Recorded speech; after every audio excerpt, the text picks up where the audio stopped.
اما بعد فاعوذ باللہ من الشیطان الرجیم بسم اللہ الرحمن الرحیم قد کان لکم آیۃ فی فیتین التقطا فیۃ تقاتل فی سبیل اللہ واخری کافرۃ یرونہم مثلیہم رأی العین واللہ یؤید بنصرہ من یشاء ان فی ذلک لعبرۃ لأولی الابصار۔ صدق اللہ العظیم۔ سورۃ آل عمران آیت نمبر 13 ہے۔ اللہ تعالیٰ فرماتے ہیں بے شک تمہارے لیے نشانی تھی دو گروہوں میں جو آپس میں لڑے، ایک گروہ اللہ کی راہ میں لڑتا ہے اور دوسرا کافر ہے، کہ انہیں آنکھوں دیکھا اپنے سے دگنا سمجھے، اور اللہ اپنی مدد سے طاقت دیتا ہے جسے چاہتا ہے۔ بے شک اس میں عقل مندوں کے لیے ضرور دیکھ کر سیکھنا ہے۔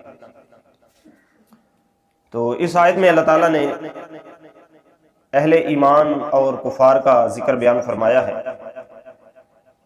اور ان کی جنگ کا ذکر بیان فرمایا ہے کہ میدان بدر میں، جنگ بدر میں جو 17 رمضان المبارک 2 ہجری اور جمعہ کے دن لڑی گئی، جس میں کفار مکہ تقریباً 1000 تھے اور ان کے ساتھ بہت سا سامان جنگ بھی تھا، اور دوسری طرف مسلمان کل 313 تھے اور اکثر جو ہیں وہ نہتے تھے۔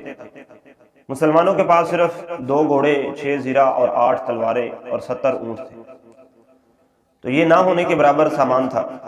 تو اس کے باوجود مسلمانوں کو اللہ تعالیٰ نے کامل فتح عطا فرمائی اور کافروں کو شکست ہوئی، تو لہٰذا یہ فتح اللہ کی نشانیوں میں سے ایک بہت بڑی نشانی تھی اہل ایمان کے لیے۔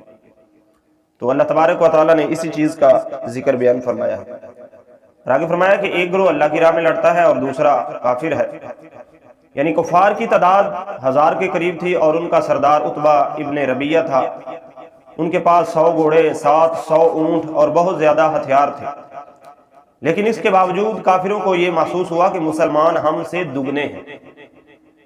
تو یہ اللہ تبارک و تعالیٰ کی قدرت ہے کہ وہ تھوڑی جماعت کو لوگوں کی نظر میں زیادہ دکھا دیتا ہے، اور ایک ایک مسلمان ان کو 2 2 3 3 نظر آ رہے تھے۔ تو یہ اللہ تعالیٰ کی قدرت ہے کہ اللہ تعالیٰ نے اپنے پیارے محبوب صلی اللہ علیہ وسلم کے غلاموں کو، تعداد جو ان کی کم تھی لیکن کافروں کی نظر میں وہ زیادہ ہوئی۔ تو آگے اللہ تعالیٰ نے فرمایا کہ انہیں آنکھوں دیکھا اپنے سے دونا سمجھے۔ تو اس سے صحابہ کرام رضی اللہ تعالیٰ عنہم کی عظمت اور ان کی کرامت کا ثبوت ہے کہ وہ کفار کی نگاہ میں دگنے نظر آئے تھے، تو وہ 313، لیکن وہ کافروں کو اپنے سے بھی زیادہ نظر آئے۔ تو یہ اللہ تعالیٰ کی مدد ہے، اللہ تعالیٰ جسے چاہتا ہے اپنی مدد جو ہے وہ عطا فرماتا ہے۔ تو اس سے معلوم ہوا کہ جنگ میں اللہ کا ذکر اور تقوی مومن کا سب سے بڑا ہتھیار ہے۔